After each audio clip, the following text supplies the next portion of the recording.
ATR music present. का हो भौजी? अरे भाई सावन के मेला लागल बा भौजी ककरी भी आई आ बाबा के लग से सावन से हम लौट के आ गनी है। बाबा के लग के वो कोकरी लेके आइल बनी खा लो ना। अरे ना जेबू सावन तो कम से कम हई कोकरी उनकर प्रसाद खा लो।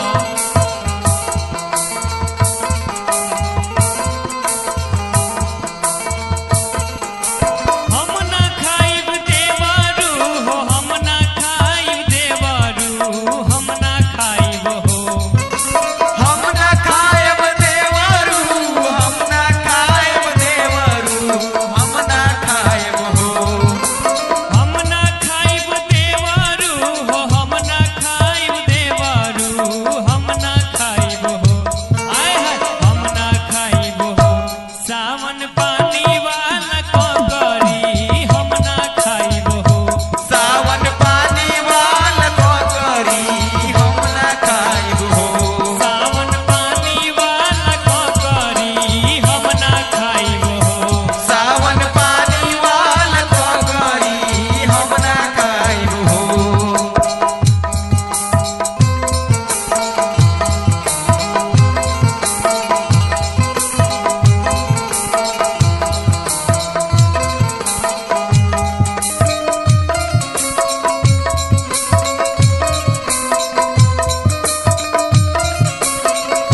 अरे खा लो, भोला जी के प्रसाद हो।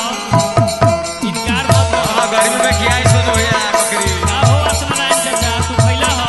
भोला जी के पास से ले आइल बा सोनवा कोकरी। आज नारायण जो खियाई मां के ए जरूरत बीजी पड़ता जी, ए उधो बाबा, उधो भैया, रहुओ खा ली। ई कोकरी के प्रसाद हो, ई भोला जी के लग से लाइल बा। अगर घर में पसीना ना हुई और रवि भैया, अरे तू खा लो हो उमेश जी, ए जितेंद्र भैया। का हो भुलन बाबा, नागेंद्र बाबा तू खइबा? नागेंद्र बाबा नानू हमार नाना न लागेला।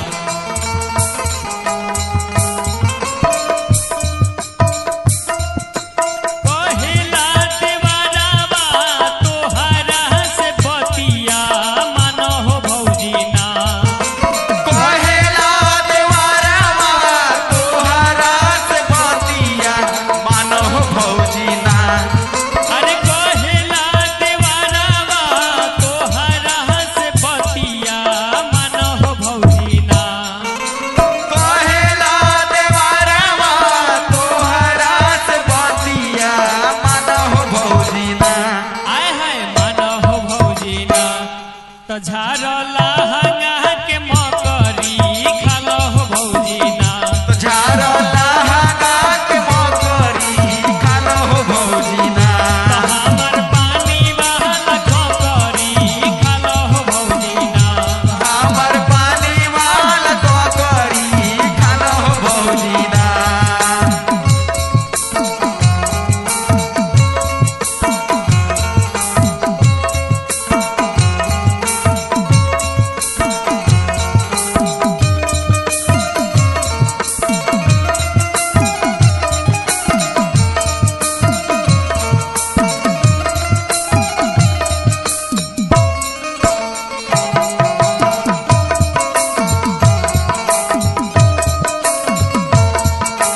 Mix by ATR music बैसाखवा।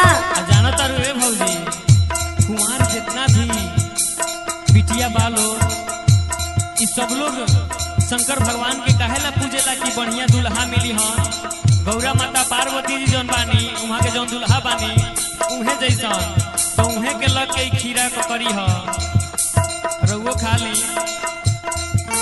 कैसे खाई ककरी हो गोदी में बलकावा सर्दी हो होई है ना। कैसे खाई ककरी हो गोदी में बलकावा सर्दी हो होइला। अरे कैसे खाई ककरी हो गोदी में बलकावा सर्दी हो होई है ना। कैसे खाई ककरी हो गोदी में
कहता ना खइबू ककड़ी तो कैसे खेलब लकड़ी सावन महीनावा ना ना खइबू ककड़ी तो कैसे खेलब लकड़ी सावन महीनवा ना ना खइबू ककड़ी तो कैसे खेलब लकड़ी सावन महीनावा ना ना खइबू ककड़ी तो कैसे खेलब लकड़ी सावन महीनवा ना आए है सावन महीनावा ना तो झरखी ठाकरा के लकड़ी सावन महीनावा ना झरकी ठाकरा के लकड़ी सावन महीनवा ना तो झरखी ठाकरा के लकड़ी सावन महीनावा ना